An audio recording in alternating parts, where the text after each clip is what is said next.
he's a big reason why. Because of that, he's just that's one.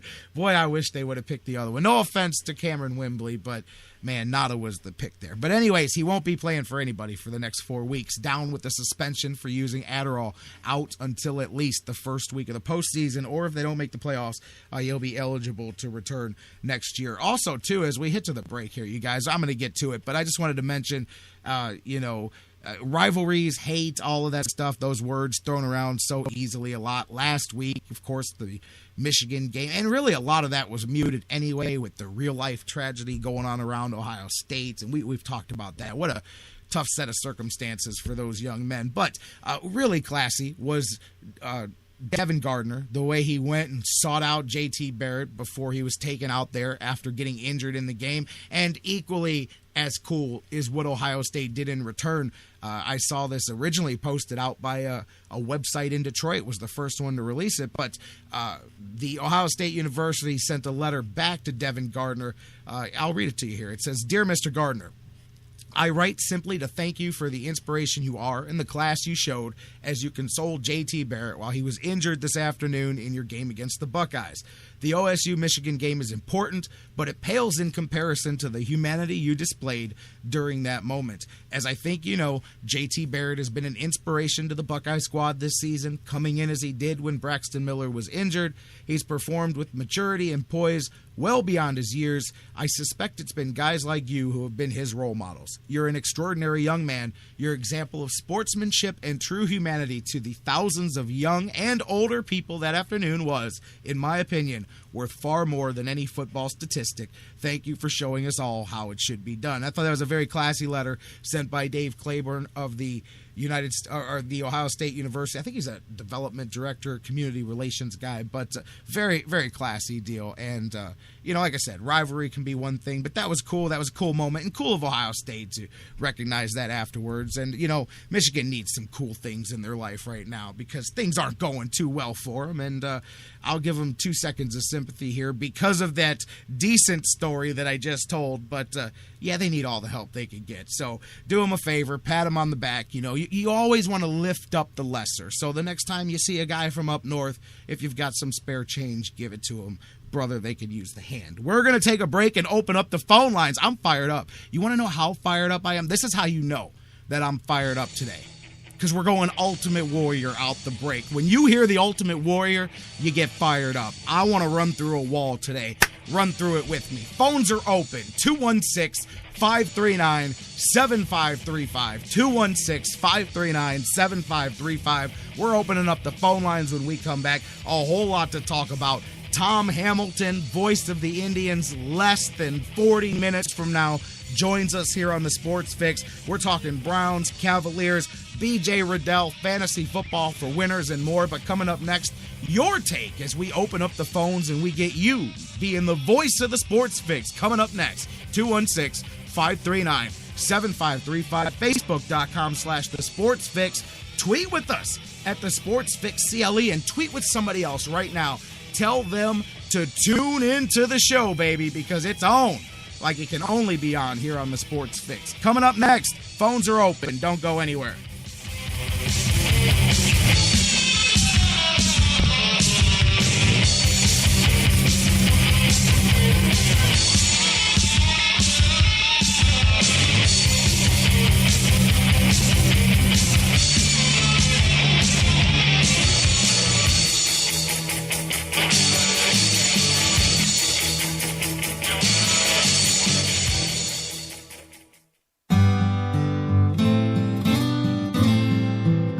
Public service announcement from the Sports Fix.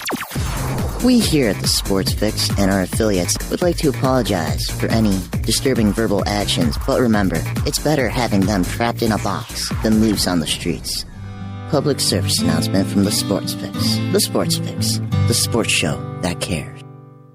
Sports Fix listeners, you've heard me talking about it. Millionaires being made all season long at DraftKings.com, America's favorite one-week fantasy football site. I've been playing there too. It's now J-Rock's favorite one-week fantasy football site. What's one-week fantasy football? That means no season-long commitments. Play whenever you want. Have a player who's hurt? That's no problem at all because you change everything week to week. Injuries don't derail your chance at victory. It's a new season every week. You're never stuck with the same players. You can pick your team in just minutes and be on your way to winning huge cash. This season, one listener turned $10 into $5,000. Another turned $2 into $10,000. And a new millionaire has been crowned nearly every week this season at DraftKings.com. You could be next. Imagine winning $1 million in one day. $1 million just for playing fantasy football at DraftKings.com. Head to DraftKings.com now and use promo code Spreaker to play for free in the $10 million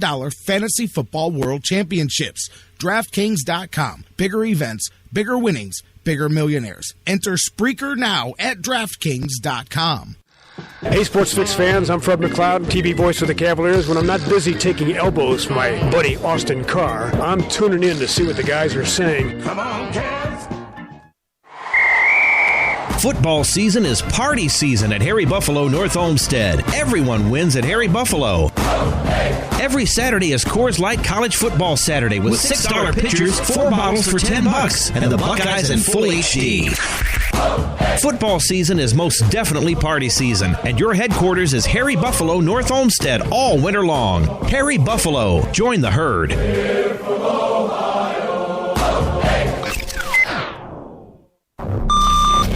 Fantasy sports lovers, you put so much time, hard work, and effort into playing week to week that it quickly stops being a fantasy and starts getting real. And when the smoke clears, you want to show off those victories with a real prize. I mean, a really real prize. Nobody does that like Fantasy Jocks. The crew over at Fantasy Jocks have beautiful, high-quality, and heavy-duty championship belts, rings, trophies, and so much more for all your fantasy sports needs. There's literally only one place to go. FantasyJocks.com.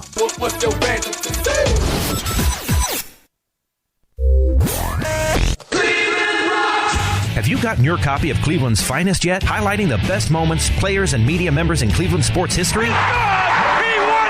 Milo hit a three-pointer on the sideline! In-depth personal interviews with some of the top names in Cleveland sports fill the pages of this incredible book. Cleveland's Finest by Vince McKee is this year's must-have book for every Cleveland sports fan. Available now at Amazon.com. Get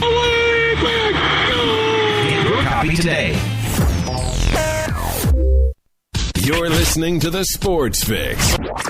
And that quarterback, number 19.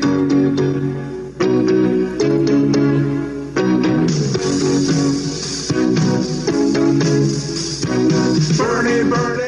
Remember when it was that easy? And at quarterback, number 19. There was no other. The sentence ended there. That was when life was easy.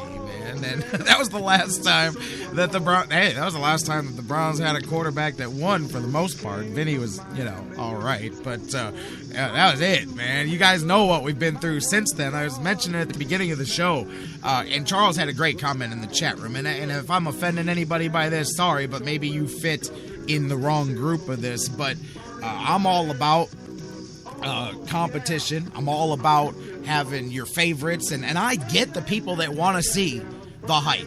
I get the people that want to see Johnny play. I totally do understand that aspect. I can't say that loud enough. Like, I'm not just sitting here going, I don't know what these... I know why. Some people have seen him play in college and they want to see if that translates. Some people have just heard the hype and they go, man, somebody can't be hyped this big and not be legit. I want to see it. Some people just... Hey, there's a lot of different reasons. That's not where I'm going with this. But the divide, I use the word vitriol, but the passion is one thing, but the hate, I'm telling you guys, some of the comments that have been sent and said to me, and I'm just like, you know what? I mean, this is crazy. And I'm not even going to get into the other thing that I mentioned before, which was that legitimate percentage of the fan base that literally said, I'm rooting for this man to get hurt and for the Browns to lose because I want Johnny time to start. And I'm just like, man, again, I know it's a "what have you done for me lately" world, and Johnny come lately and all of that stuff. And I didn't mean that as the pun that it sounded like. I didn't even put two and two together when that just poured out. But seriously, I get all of that stuff too. But even that, man, too much is too much, man. And that's really the place that a lot of this got, this week especially here. You really saw it. And I thought, exactly, I've got to say that it crosses a line from passion into ignorance in a lot of ways, and that doesn't mean, hey, that you don't think Brian Hoyer's got to go, or Johnny Manziel should play, or Johnny's got to go, or they should pay the man, or all the different things that people say. And that's funny too, because there's so many different opinions on that stuff. But anyways, we're going to start there. That's why I'm opening up the phone lines. I want to get some of those opinions out there as here this week and yesterday too. Welcome back into the Sports Fix. Let's do this all proper like. J-Rock back with you here as we roll on. Phones are open. 216-539-7535. 216-539-7535. Shout out to Chris Casey, who just tuned in on Spreaker, by the way, following us there. Hats off to you. Thank you for doing that. And if you guys can't get to the phones, of course, Facebook, Twitter, email, facebook.com/thesportsfix. Tweet with us at the Sports Fix CLE. Email us, thesportsfix@AOL.com. We're 30 minutes away, T-minus 30 minutes. Tom Hamilton, voice of the Cleveland Indians, joining us here on the show, for those of you counting down to that. But meanwhile, talking about this quarterback situation, and it obviously yesterday we were on the air as things went down with the announcement of Brian Hoyer, and then listening as well to some of the things that was said afterwards by all the people involved. And I'll tell you what, Brian Hoyer made a few comments about what his personal conversation was with Mike Pettin, and then said, "I'll leave the rest of it between us." But you don't need to. We can read between the tea leaves right now. That was a very simple man-to-man conversation. Brother, I believe in you. I know you've been stumbling. You look at me and tell me you can do it, and we're going forward. And Brian Hoyer looked back at him and said, "I can do it." And he looked back and said, "I'm putting my ass on the line for you. Go out there and make it happen." And I will say this. It is going to be a very interesting dynamic this weekend, because I've had there's a lot of people that say the reason that you had to go Manziel, and I talked about this argument on Monday, the reason that you had to go Manziel was not because of anything on the field. It was because of the belief that the minute things go south, if things go south for the Browns offense this weekend at home, that you'll get the bad side of the Cleveland fan base that will instantly start booing against the Browns and trying to rally up support for Manziel, and it's a bad situation for the Browns to put their fans in. And I've heard that argument as well.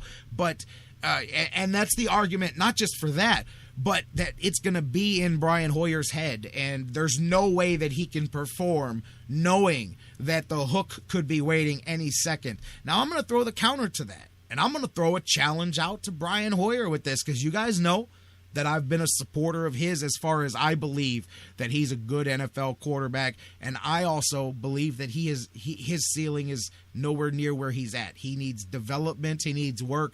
But I believe that he is far from an unfinished product, and he can get a lot better. So that I have to explain when I explain my version of what I see when I see Brian Hoyer. Now, somebody else could see a guy who's a finished product, and that's a totally different argument, because if he's a finished product, then I'm having a different conversation too. But I'm going off of the belief that he's not, that he can develop. But all of that being said, this kid is going into this game this weekend knowing, well, think about this. Internally, he knows what his head coach did this week. Mike Pettin put his ass on the line. Now, there's some people, Mike Brandenberry and I had this argument yesterday after we went off the air. We both have completely opposite opinions of what the risky move was. To him, the risky move was going with Manziel instead of Hoyer. Hoyer was the safe pick. See, to me, it's the exact opposite. To me, the risky pick was going with Hoyer, because when you go with Manziel, you give yourself a free pass for the rest of the season. If you win, great. If you lose, it's okay, because we get to see the kid, and you don't have to worry about losing your job. You don't have to worry about whether you make the playoffs. You don't have to worry about anything, because that's the path everybody wanted you to take. It was paved for you in gold. You know what I'm saying? So to me, that the risk was not going that way. It was saying, I see something in this guy. He helped get us here. He's recovered from his mistakes before, and I think he can do it again. But I think there was also a lesson outside of Hoyer. He wanted to show the rest of his locker room that if you're with me, I'm with you, and we're going to do this together. Don't underestimate how much of this is not necessarily about Brian Hoyer, but it's also about showing something to the rest of that locker room. And don't underestimate as well, the main reason that this happened is the rest of the locker room, the guys that Coach Pettin talked to, made it clear that they